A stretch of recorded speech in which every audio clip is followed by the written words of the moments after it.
The Sri Lanka series is a leftist sort of alternative community lecture series, and our goal is to examine the ongoing toll of the conflict in Sri Lanka and to map sort of the social justice movements that are currently unfolding on the island, and to look at these things very much through through the lens of a transformative and substantive solidarity. So beyond the idea of simply this idea of representation and having people who look like us at the tables of power, but in fact trying to challenge the intertwined violences of state violence and capitalism.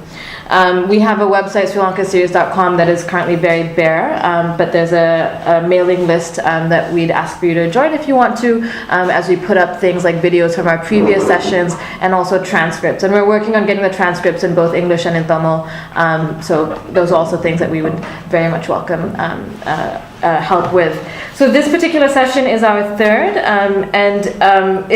we organized it in the wake of the end of the formal conflict of the war in 2009, right? So when the Sri Lankan government declared the war over with the killing of LTTE leader Prabhakaran.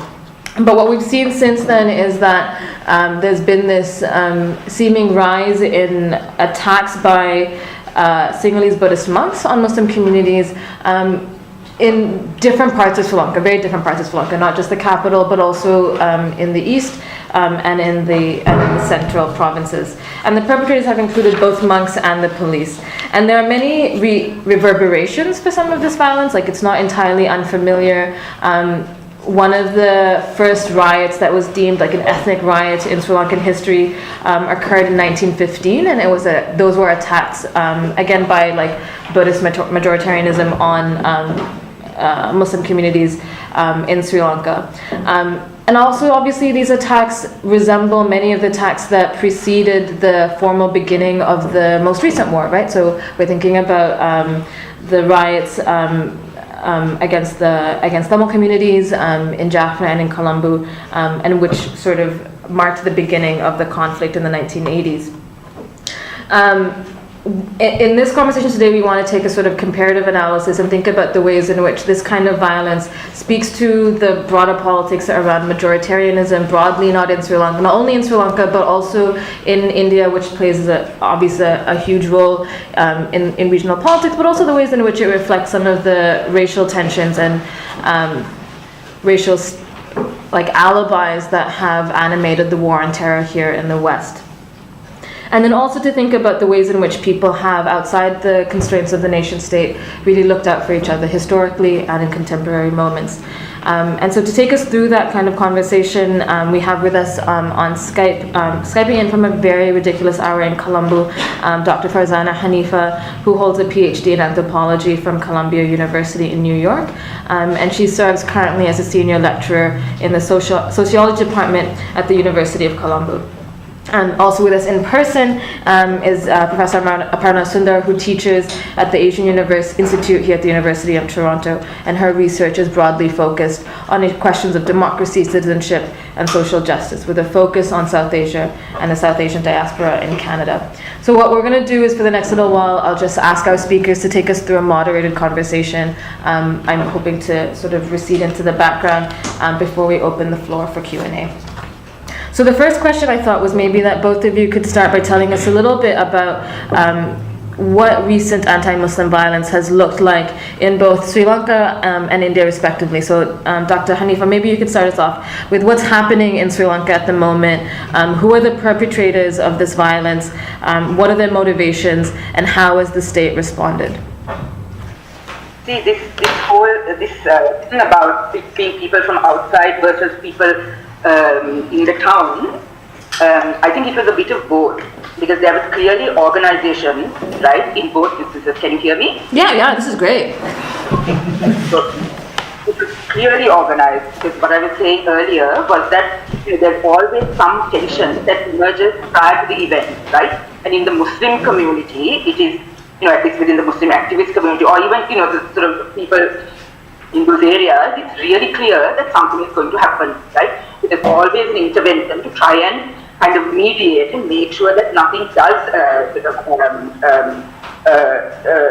spark something, right? So in the case of Palutgama, there was this altercation between a monk's vehicle, right, and three Muslim young men in a three-wheeler. Okay, so that became a huge incident because the monk's driver was assaulted by, he was beaten up by the young Muslim men. Okay, so this became an incident around which the violence sort of emerged, right?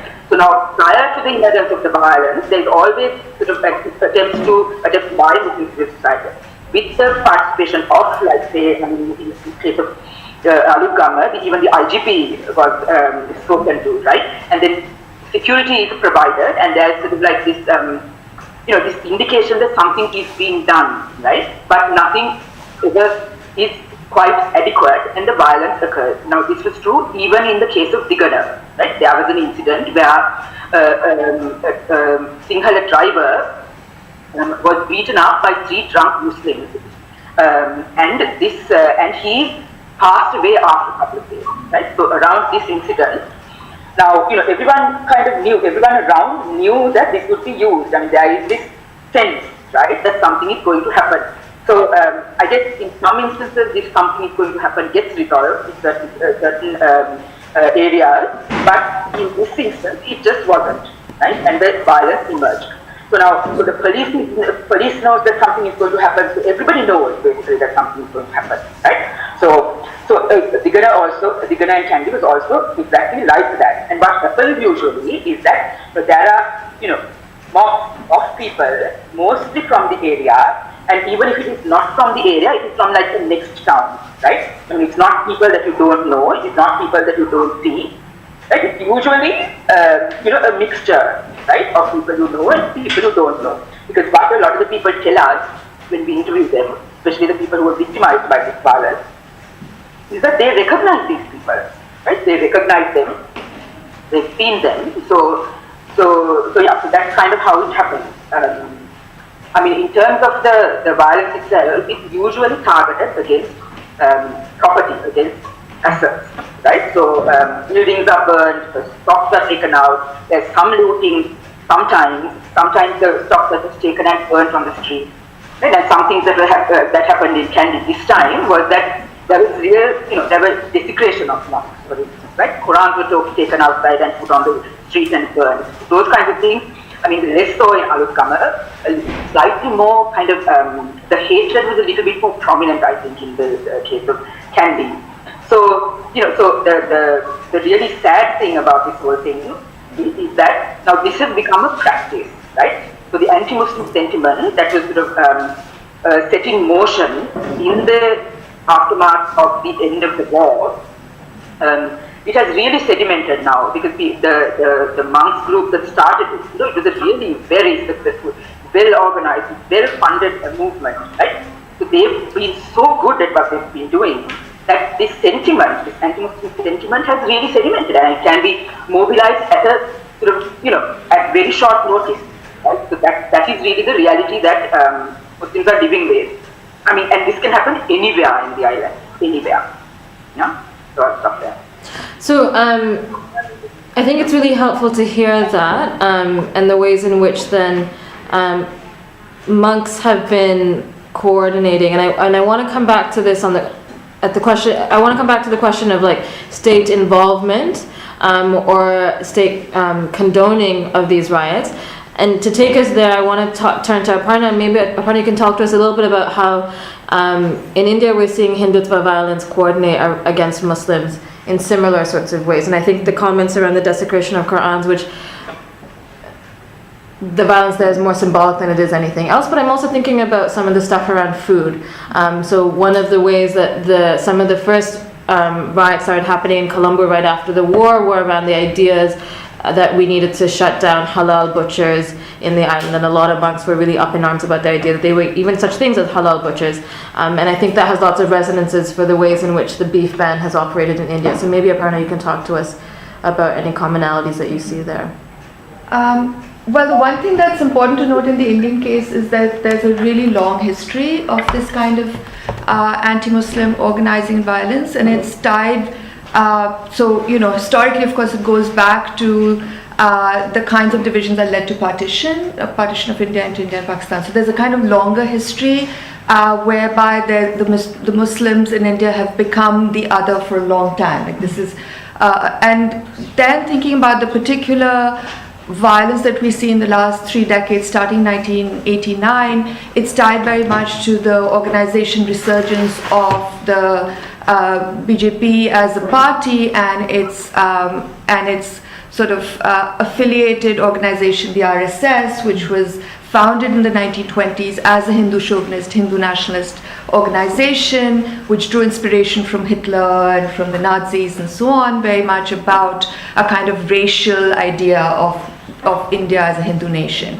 So it's got this long history and it's very much ideological and well organized and so on. So it's that history that now in 89 you started seeing the party mobilizing around the idea of destroying a mosque in UP, which is called the Babri Mosque, which they said was put in place, was built by the Mughal Emperor Babur on the site of a temple to the god Ram and supposedly Ram's birthplace. So there was this massive mobilization by the BJP across the country with the attempt to break the mosque, and that led to a spate of violence against Muslims, a big set of pogroms in Bombay in 1992 when finally the mosque was demolished. So that's since then we've been seeing this kind of movement growing and the mobilization occur, with the other big pogrom which is pogrom being the word that I use for kind of state organized violence against a particular community, in this case Muslims. The other big case was in 2002 in Gujarat, where again, although it was portrayed as spontaneous and so on, it's very clear now, there's well documented evidence that the BJP government of Narendra Modi, who was then the chief minister of that state, was actually complicit, certainly allowed it to happen, but it was organized systematically with electoral lists telling people where the Muslim families were, and people who were involved in it were both various kinds of activists affiliated to Hindu nationalist groups, as well as, of course, various others who were paid and who were drawn in, poor people who were unemployed, etc. So it was a kind of orgy of violence that took place at that point, and 2,500 people killed in the space of 2,500 Muslim people killed in the space of a couple of days. So that was 2000, and as a result of that, Narendra Modi went to the polls soon after that and came back with an even bigger majority in the state. And so since then, this tactic of organizing violence, of creating polarization, of creating fear, as a way of winning electoral majorities has become a kind of well-honed strategy of the BJP, and this is what they did again in the state of UP in last year, when again various kinds of attacks against Muslim communities led to the victory of the BJP in that state. So there's a kind of long history of well-organized, party-led and violence against Muslims. In terms of the food politics, this is something that's been growing since the BJP government of Narendra Modi came to power in 2014. They've actually, in some states, there's been this kind of, in some places, an implicit ban on the trading of beef or on butchery, but this has now become fully imposed in some states. And what it's meant is that in certain states, it's largely been Muslims who've been involved in the slaughter and trade of beef. And so what we're finding is their economy is badly affected by this ban, by the ban on trade of beef, on killing of beef, but it's also allowed for random acts of violence against people supposedly who are carrying a bag of meat, which is supposed to be beef, or somebody found carrying cows in his truck, and supposedly is taking it into the next state to have them killed. So you've seen the growth of lynchings of single, Muslim men supposedly engaged in the act of trading beef. Not only Muslim men, also some Adivasi or indigenous men, as well as in a couple of cases Dalit, which is scheduled caste or lower caste men. So beef has become this kind of symbol of the Muslim, but it's, the whole argument is, of course, that the cow is sacred to Hinduism, and therefore no other people should not be allowed to eat it, and it's become, and so it's become grounds for violence. So it's anti-Muslim, but again, importantly, it's also against other communities who eat beef, including lower caste Hindus and a variety of other Hindus and Christians in the country. So yeah, beef's become this kind of hot flashpoint. I want to come back to this point that you'd raised about riots as being useful for electoral politics and for electoral gain. Because we're seeing that sort of play out in Sri Lanka as well. Though of course when we think about pogroms and we think about state-oriented massacres, we think first, with good reason, of the Sri Lankan state's attacks on Tamil peoples over the course of the last few decades in particular. So the riots in Colombo, and then of course the ways in which the war has specifically targeted the north and the east of Sri Lanka. And now we're seeing that Rajapaksa is enjoying so Mahinda Rajapaksa was the president under whom the final years of slaughter really came to be. And while he initially lost right after the war, he's enjoying a swell of popularity in the polls. So Farzana, can you talk to us a little bit about the ways that you see similarities, and importantly also any differences between the anti-Muslim attacks that are sort of emerging now, and this history, and I think also an ongoing reality of anti-Tamil targeted violence in Sri Lanka? Okay, in relation to the history, I've had conversations with anthropologists who've talked about the fact that the Muslim was the more sort of immediate other, right, than the Tamil was to the Sinhalese, right, in the sense that, the Muslim was always present within Sinhala communities, right, in a way that, Tamil communities in the deep south were kind of distant, okay. So this othering project, right, has a really strong base from which to draw, right, in terms of the sentiment, why you don't like Muslims and why Muslims should be scorned and pushed aside and whatnot, all of that, right? So the rhetoric really existed for a really long time, and as Fatima mentioned, 1915 was a very significant moment in sort of Sri Lankan history, where there was this riot, and it was mostly, it was against Muslims, okay? But subsequently, this mobilizing people against minorities has become a method in Sri Lankan electoral politics. There is no, I think, unlike in India, I don't see a direct correlation between electoral results and the violence, but there are linkages, right? And there are other kinds of political ends that have been gained as a result of the violence. Now, there was violence in 1976 in Eelam, there was violence in 1982 in Gaul, and this is really interesting because in 1976 it's Putlam, and in 1977 it's countrywide against the Tamil community, right? And again in 1982 it's against Muslims in Gaul, and 1983 it's countrywide against the Tamil community again.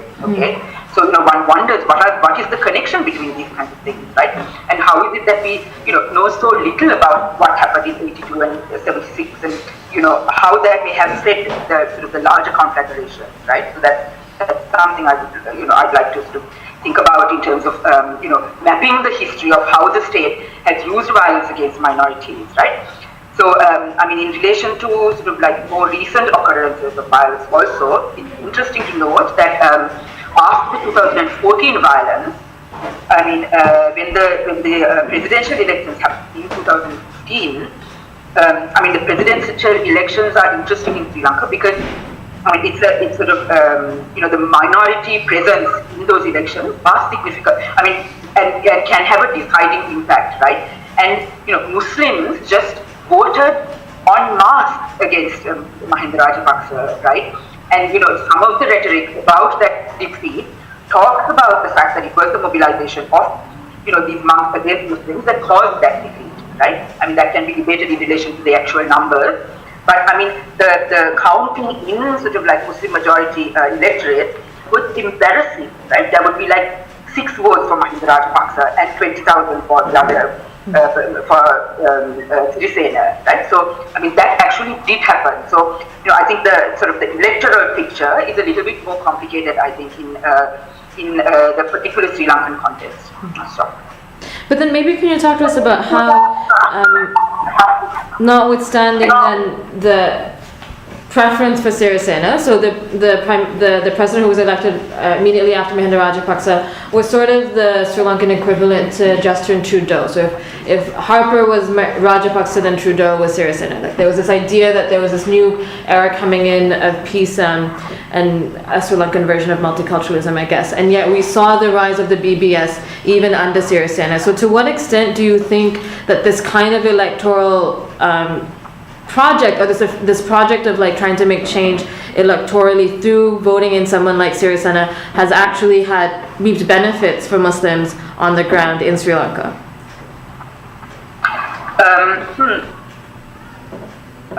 So the thing is that the kind of violence, sort of the quote-unquote riots, right? I mean, happen only with state sanction.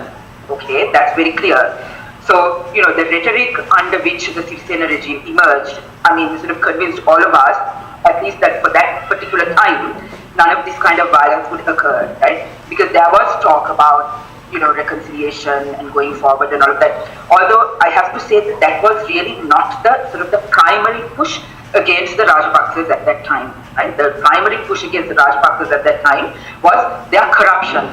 Okay, it was against corruption that the masses were getting mobilized, but particularly sort of like the Sinhala intelligentsia was getting mobilized around sort of the bad practices of the Rajapaksa family, right? And the Rajapaksa sort of dynastic project that was very clear at that point. So, so the reconciliation rhetoric was there, but it was sort of a sub-theme. It wasn't really the main theme around which, politics is organized, okay? But at the point that, Rajapaksa was defeated, when it seemed really impossible to shape kind of the institutionalization of the Rajapaksa regime, when it felt like it was impossible to sort of like dethrone them in some sense, right? And when it happened, it felt like anything could happen.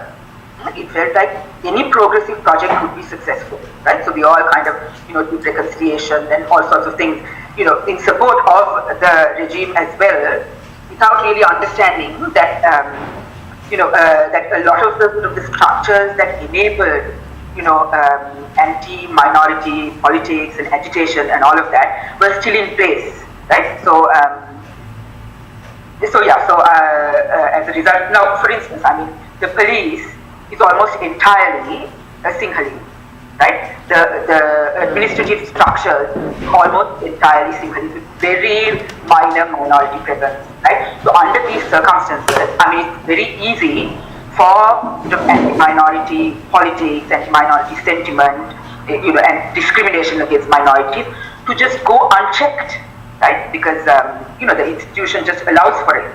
So I mean, unless all of that is changed, there isn't that much that is going to change. But having said that, it is also important that, I mean, clearly, that the regime embraces a particular politics that requires these kind of changes, right? And the Sirisena government looked like it did at the beginning.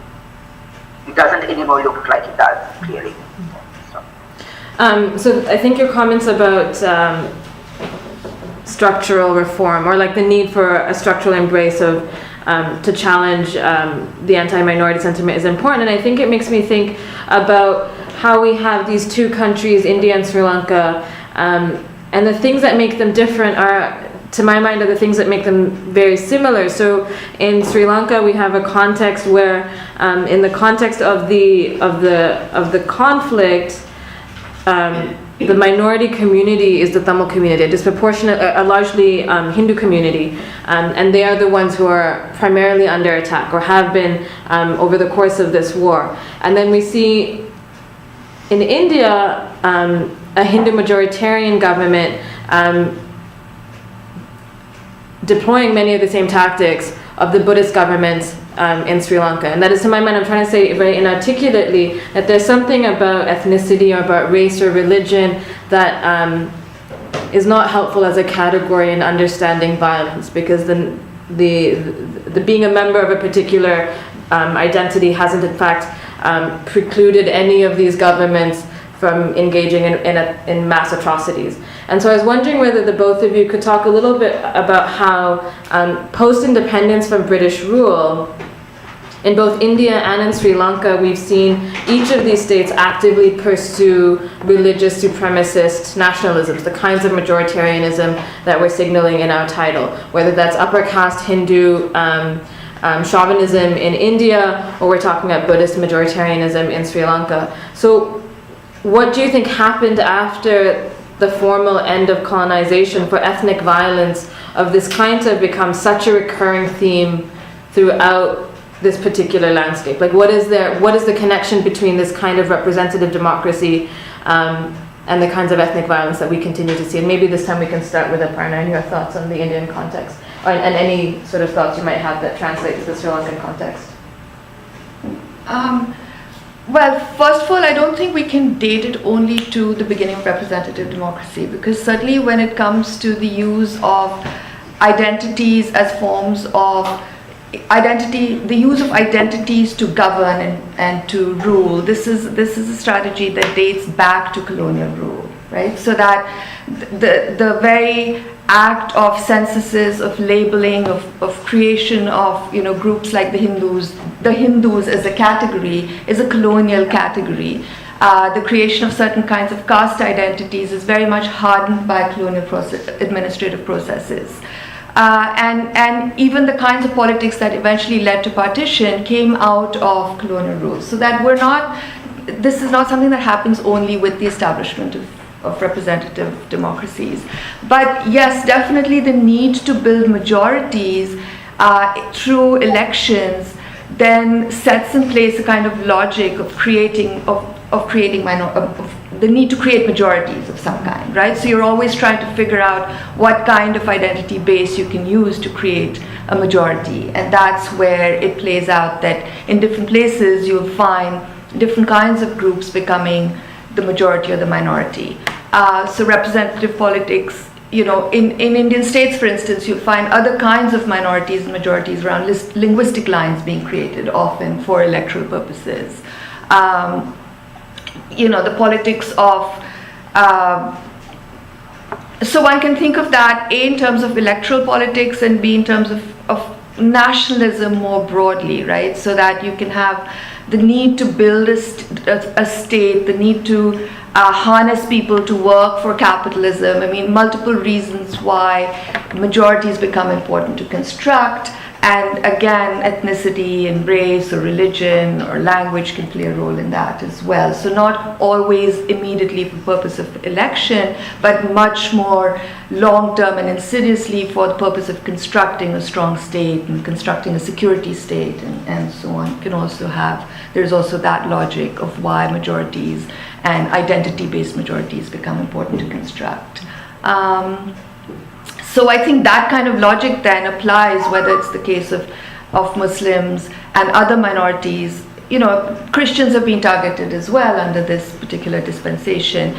And also important to mention that majorities have to be constructed. It's a lot of work to construct a majority in very diverse constituencies, like in the Indian case. There is no Hindu majority. The Hindu majority has to be constructed. A lot of work has to go into unifying this vast number of people who are firstly very, very divided by caste, but also divided by language, region, etc. So the work goes into constructing majority. It's not a natural majority, and that's important to keep reinforcing. It's not a natural majority, it has to be constructed, and a lot of other kinds of violence get done in the process of construction. For instance, the indigenous people in India who are not Hindu by and large, and there's all kinds of conversion happening in these areas where BJP affiliated, the Hindu right affiliated organization goes in, sets up schools, brings young indigenous children into these schools and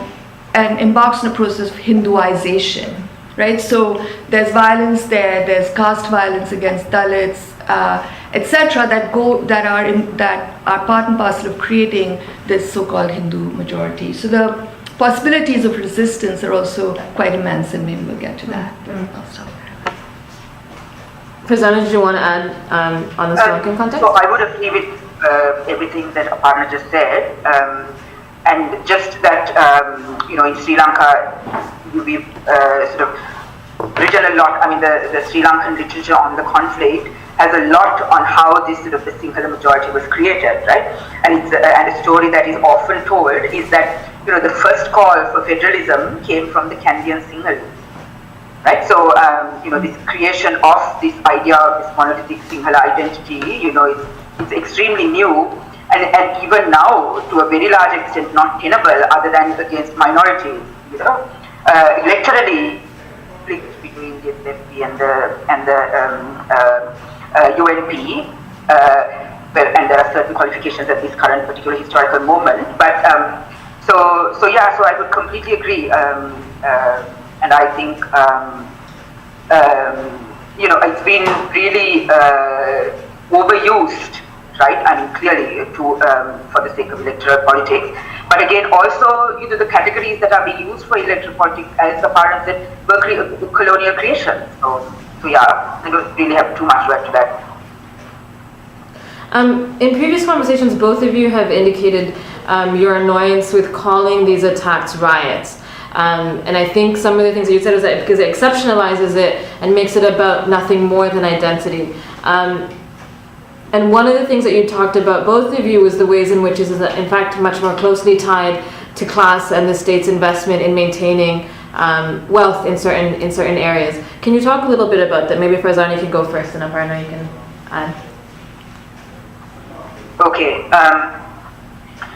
So like I said, it's very clear that these things are organized. It's also very clear that it is organized against property.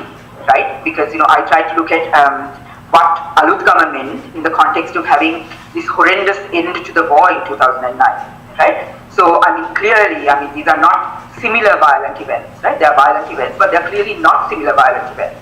It wasn't the targeting of bodies that happened in Alutgama; it was the targeting of property, So again, this sort of the indication that the sort of a spontaneous uprising, whatever, that the kind of the usage of the language of the riot suggests, is clearly not adequate to understand what happens in this particular formulation, right? And also, we arguably didn't have this particular kind of violent event in this scale during the sort of the most intense times of the conflict, right, of the war. So and so we need to understand what is it about the necessity for these violent events in Sri Lankan politics also, right? And the sort of the easy resorting to it, as a tried and tested method, right, of gaining certain kinds of political points. So for those reasons, I think that it's really important that we understand what are the features of this kind of violence and how it is mobilized and how it is set in motion. I think we still don't have sort of the research or the tools to do that. For instance, I did a fact find. I led a group that did a fact finding after Alutgama, and we are doing one now in Tigana as well. But it's very hard to clearly to access perpetrators and figure out how they were organized and how the attacks were set in motion. We have hints from here and there. It's really unclear. The fact that it was organized is clear, but who and how and why, well, not so much why, but processes by which people came together is really hard to ascertain. But another clear indication is that it was not the middle classes that were going and beating up or sort of destroying property or whatnot, right? So what is it that what is it about this sort of the marginalization, the economic marginalization, right? The manner in which that impacts, because the economics, the economy is in dire straits in Sri Lanka right now. So the people who are sort of left out of the emergence of a very successful upper middle class, for instance, right? I mean, what sentiments that they have are being mobilized in these sort of these so-called riots, right? So, and as I said before, there is nothing spontaneous about them. They're really well organized, and they're sort of like pushing very clearly. They're very effectively pushing certain buttons, right, to get people involved. So, yeah. Maybe if I can ask the question more explicitly, what interest or what benefit would well-off or like upper class Sinhalese people gain from these riots, or upper class anyone in Sri Lanka gain from these riots, if anything? Okay, so I mean the answer is very specific to the specific areas, right? Now, for instance, I mean, there are trade rivalries. Okay. Now, George Scott, who wrote on the 1982 violence in Gaul, very clearly showed that money was provided for petrol, right, by a certain class and a certain caste of the businessmen in the bazaar in Gaul, right? So, there are these kinds of information that is available and that can be, used to understand what is happening, right? So then, I mean, in Kandy, when the violence happened, the people talked about the fact that the political consequences was that it deflected the attention away from the crumbling, UNP power bases. It deflected attention away from conflicts within the Yapalne government. Those sorts of justifications for it, right? But I mean, again, also in terms of sort of undermining the economy of the Muslims for sort of personal gain of others in the area, right? I mean, this is rhetoric that is even used to mobilize. People like there is this group called the Mahason Balakaya, which was seen as instrumental in cultivating anti-Muslim sentiment in Kandy, and the leader of that, Amit Veerasinghe, would openly say that Tigana has become a town of minorities. There isn't a single Sinhala shop here, right? I mean, that's just like standard rhetoric, and that's like acceptable rhetoric, to publicly talk about the issue. So yeah, so those are the things that I guess people gain from this kind of violence. I'm not sure that the anti-Muslim violence in India, it's not a sort of clear-cut argument about violence against property in that sense. There have been cases, certainly the big outbreak of violence in Bombay in 1992 was very much about clearing some slum lands which in very high value parts of central Bombay, and some of that is true in Ahmedabad and Gujarat as well, where the lands, a lot of the Muslims have now been moved into kind of camps outside the city, and that land has been developed as kind of recreational land by the side of the river. So there is some of that kind of the riots serving the purpose of real estate, but I think it's more complicated ways in which this kind of violence benefits a kind of larger capitalist structure. So I wouldn't say that middle or upper classes will directly see benefits coming from this kind of violence, but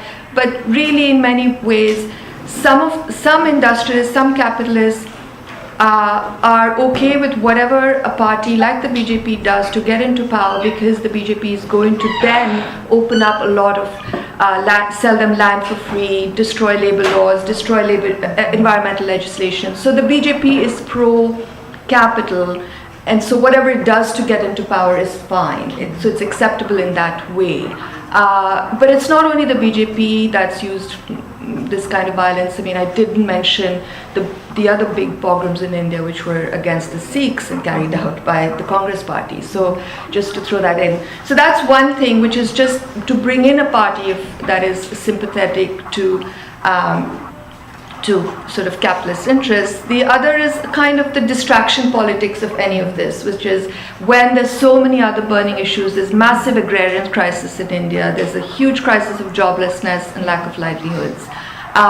There's poverty is an ongoing problem. So there's multiple socioeconomic problems, and this is one way then of turning the attention away from them and towards the politics of identity. And so it always successfully serves that kind of project, which is then you don't sort of question why there are not more jobs and why there's an agrarian crisis and so on. So I think in those kinds of ways, this kind of politics of violence and identity can further class interests. But it's also worth noting or worth saying that there's a kind of fine balance, because of course there's multiple capitalists ranged on all sides, and some of them are actually fearful that once the rabid right wing gets the upper hand, or if there's too much of this violence, then that can also scare away foreign investors and so on. So you don't want a country like India that sells itself as the world's largest democracy to become seen as the world's largest anarchy. And so there's a fine balance, and the government has to also watch that. So it's, to me, not a clear-cut kind of relationship, but a much more complicated one between the interests of capital and this kind of politics. Do you see anything like that in Sri Lanka, Farzana? Like the kinds of connections that Aparna is sort of drawing out between capital more broadly than simply direct economic benefit, but also this question around the fear of an excess of violence that might in fact then deter a capitalist project of making Sri Lanka a site of one of the things that's becoming really famous for is like tourism, or has been for a while, and we see that accelerating. Oh no, we've lost your volume. One second. Why would that happen? Have you turned your mic off by any chance, Farzana? We can't hear you all of a sudden. Hello? Yeah, that's great. Okay. Yeah, so I couldn't really hear Aparna too well. So I think what I understood from your sort of interpretation of what Aparna said, right, that there are sort of larger structural issues in relation to capital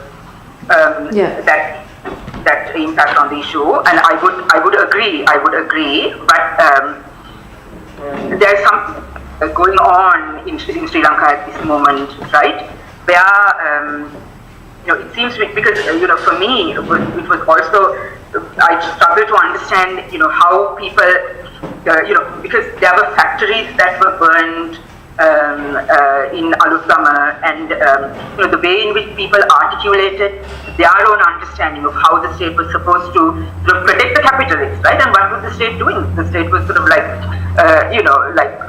getting together with the lumpens and sort of burning the property of the capitalists. What was going on? I mean, that was sort of a real kind of crisis for the capitalists, actually, right? And then there were all these people who were saying that the state is telling us, I mean, this is a direct quote almost, right? The state is telling us that the Muslims can't succeed in this country, right? So there is a sort of a conflation of this ethnic politics, right? The advantages that can be gained through the mobilization of ethnic politics seem to not have trumped the needs of capital, to the extent that many of the sort of the larger capitalists within the society may want, right? But I just so I'm finding it a little bit difficult to sort of understand exactly how capital functions in Sri Lanka, right? In that sense, because this ethnic incitement politics is still a successful business model, right? In Sri Lanka. Still a successful business model in Sri Lanka, and this correlation with property is just really clear, right? It's really clear, and it's regardless of the fact that we want to be this quote unquote South Asian success in relation to capitalist development and whatnot, there's still this the anti-minority sentiment that was cultivated by the conflict, right? Where you don't let anyone who is not Sinhalese sort of raise their heads beyond a certain point, right? That seemed to be so kind of easily mobilized, right? So that, for me, it's therefore being used. I mean, maybe it is in terms of the short-term gain, okay?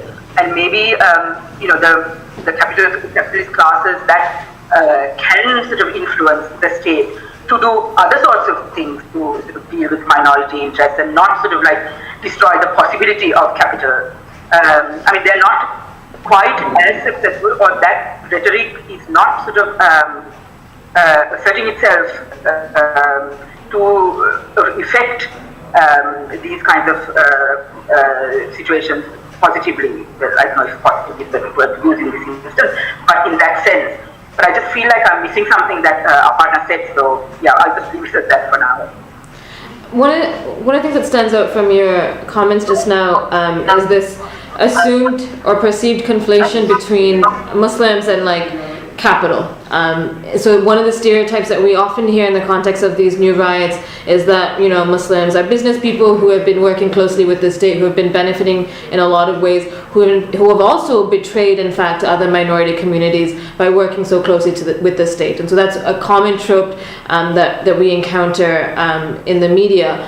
And I'm curious about your thoughts then about what that does for Muslims who, in fact, have lived in places like in the north and the east in particular, or Muslims who were forcibly moved to Puttalam in 1990, and the ways then in which there are a significant number of Muslims who have not had that access, who have not had that kind of access to capital, and who have also, you know, we know have a history of engaging in various kinds of anti-state mobilizings of various kinds. So I'm a little bit curious about what seems to me a very Colombo-centric or very Kandy-centric way of thinking and framing Muslims, and what that does for Muslims in the north, the east, and also I'm curious about Muslims in Puttalam, how they might engage with the question of class and of solidarity. Okay, so yeah, I mean, clearly, right, the Muslim community is stereotyped as being wealthy. And I think that is partly what motivates this sort of like the attack against properties that are happening in the south, right? So that's a clear stereotype, and clearly, I mean, without a doubt, as you say, that is not the reason, right? I mean, not just in the north and east, and not just in the north and east, and not just among the expelled Muslim population who were expelled from the northern province, but I mean, even in the south, even in Colombo, even in Kandy, even in sort of the deep south, in Alutgama and places like that, right? The entire Muslim population is not wealthy. I mean, the entire Muslim population is not capitalist. But I think, you know, part of this targeting of Muslim capital emerges from this stereotype that prevails, right? And the stereotype is everywhere. I mean, you know, political parties mobilize on the basis of that stereotype, right? So, you know, the BBS also has rhetoric. We talk about, you know, the Muslim is the businessman, right? The Muslim is the entrepreneur, whatever. So, I mean, regardless of the fact that the Muslim is also the three-wheeler driver, and the Muslim is also the laborer, and the Muslim is also the Natami laborer who carries the, you know, the sacks of whatever in the markets in Petar, right? I mean, regardless of all of that, which is also quite well known, right? The stereotype is that the Muslim is wealthy, okay? So now, I mean, in relation to the struggles of the northern Muslims and the struggles of Muslims in the eastern province, for instance, right? I mean, these kinds of things don't get talked about in relation to what is happening in the south now, right? I mean, if the north gets talked about at all, it's in relation to, you know, this one minister, Rishad Badruddin, and the alleged kind of encroachment of Rishad's sort of settlements, Rishad-led settlements of northern Muslims in sort of forest land in the north, right? So that is the way in which it gets talked about. I mean, it's not about the displacement, it is not about the sort of 25 years of being outside of the north, it's not about like struggles to return, it's not about the loss of education, it's not about the loss of, you know, economic backing, you know, none of that gets talked about in relation to the northern Muslims. You only get talked about the fact that they are all going back and encroaching on state land and encroaching on the forest, right? So, and that is also seen as, you know, one other thing to hate Muslims for, you know. So it's actually a real problem in that sense, right? I mean, it's you know, undermining any kind of work that can be done, because, you know, what sort of Muslim society seems to be doing is also trying very hard to sort of counter those kinds of stereotypes, right, that feed the anxieties of the Sinhalese in the south, and not actually lobby for sort of like better opportunities for the people in returning to the north, or, you know, having difficulties in the east, right? So, I mean, it also must be said though that even in the east, right, sort of the Tamil Muslim tension, right, And also in the north, the Tamil Muslim tensions are getting sort of heightened in the context of the Sinhala Muslim tensions in the south. So I mean, it's really, the future looks really dire in this particular kind of particular historical moment, right? Because the possibility of, I mean, it's dire not necessarily that because the Muslims may be targeted, but the possibility of what the future holds for Sri Lanka, right, for all communities is really sad, right? And the fact that the anti-Muslim sentiment, the fact of like framing these as something that Muslims deserve to have, right, at the level of schools, at the level of sort of like newspaper articles, those kinds of things, precludes an understanding of the fact that our institutions are eroding, right? That law and order and all of those things are eroding. I mean, we don't understand it in those terms, right? So that's really, I think, the tragedy of Sri Lanka at the current moment. So I think I'm just going to ask one last question before opening it up to the audience, and it takes me back to a thing that Aparna had said earlier about the possibilities for resistance, where we're seeing this sort of false construction and really forced construction of majority identities, and also something that you had just said, Farzana, about the failures of Muslims, sort of the failure or the limits of a South-based politics when it comes to Muslim responses in Sri Lanka, a politics that then leaves to the wayside and ignores Muslims and other interests outside the South, in the North and the East in particular. So maybe can you talk to us about, first maybe Farzana and then Aparna, about where you see potential for change or for some way to stem some of the structural elements of this violence, that not simply just the band-aid fix of reacting to every moment of violence, but something that might be a bit more systemic in the long run. And it need not be Muslim specific, and I think maybe in these conversations cannot be simply Muslim specific, but rather touching on some of the ways in which these tensions emerge, not only when it comes to Muslim relationships with the Sinhalese communities, but also Muslim relationships with Tamil communities in the north and the east and throughout Sri Lanka, really. No, so my position is that we need transitional justice, right? I mean, it is the failure of the project of transitional justice, right, that makes all of this possible. And for me, the biggest tragedy in relation to like my sort of activist colleagues is that we are not seeing this linkage, right? We are not seeing the linkage that, the fact of like not addressing the issues of, of accusations of war crimes, accusations of, the horror that was the war, right? But is giving place to all of these things that are happening in our country right now, So for me, it's just dealing with the conflict is uppermost, right? Dealing with the conflicts is essential. Understanding what we mean by reconciliation is essential.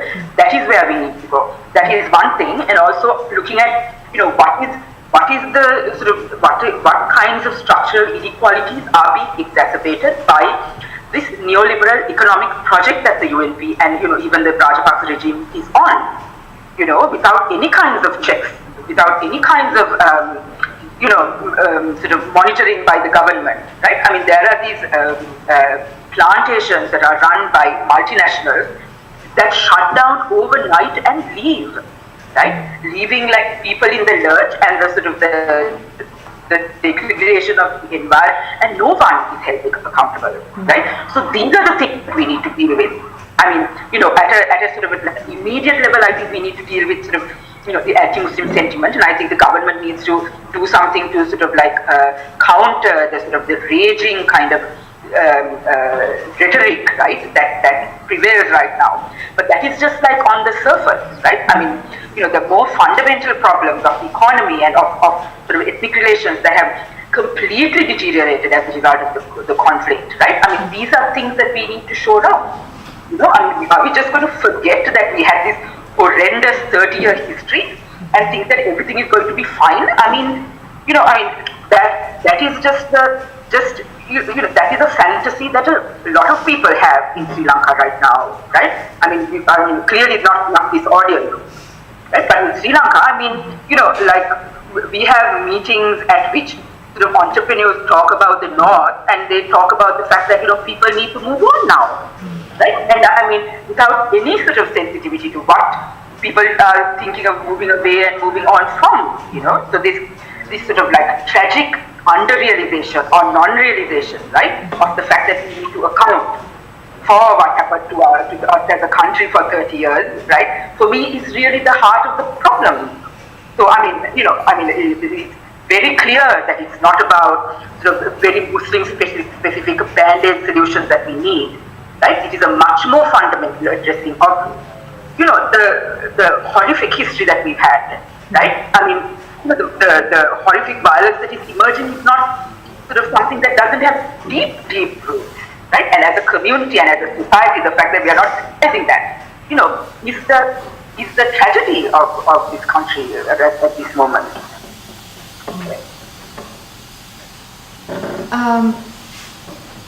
I think similarly there's two things that I think are going to be essential. One is to really question the idea of nationalism and the nation state, certainly as it's understood in India, but I think also in Sri Lanka, because that is in a sense the root of the problem.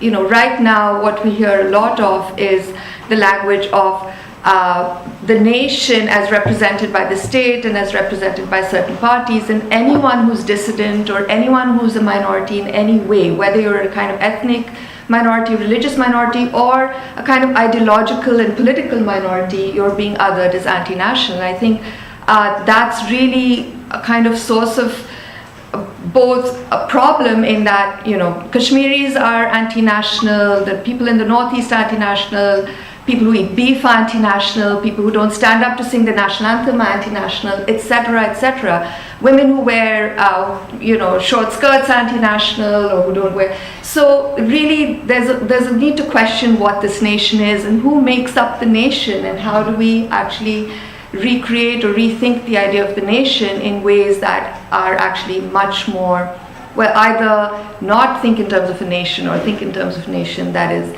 ultimately much more diverse and inclusive. So there's a lot of work there, but that's where there are all kinds of alliances being made in the Indian context. So there's new movements of Dalits, and the Dalit Ambedkarite left movements are coming together. There's movements that are Dalit Ambedkarite, Kashmir Solidarity, and so on. Movements that are actually bringing together a number of these kinds of exclusions and questioning the idea of the nation.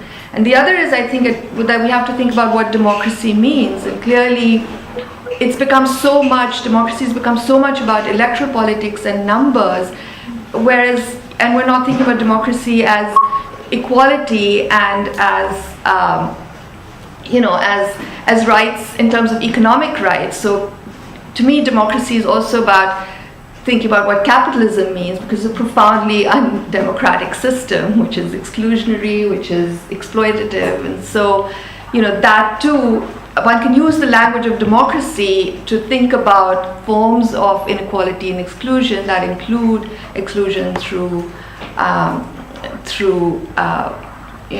processes of capitalism and the ways in which the economy is structured and so on. So I think those are the two kind of broad ways, sort of rethinking and questioning the idea of the nation state, and the kinds of violence that nation state then makes possible, right? There's the security state, the violence in Kashmir, the kinds of policing that happens, the anti-terror legislation, and the rounding up of young Muslim men, usually as somehow, student politics as terrorists and so on. All of that can then be questioned if you actually start asking the question of who is the nation, and who really should be a part of the nation state, right? Or who should have power in the nation state.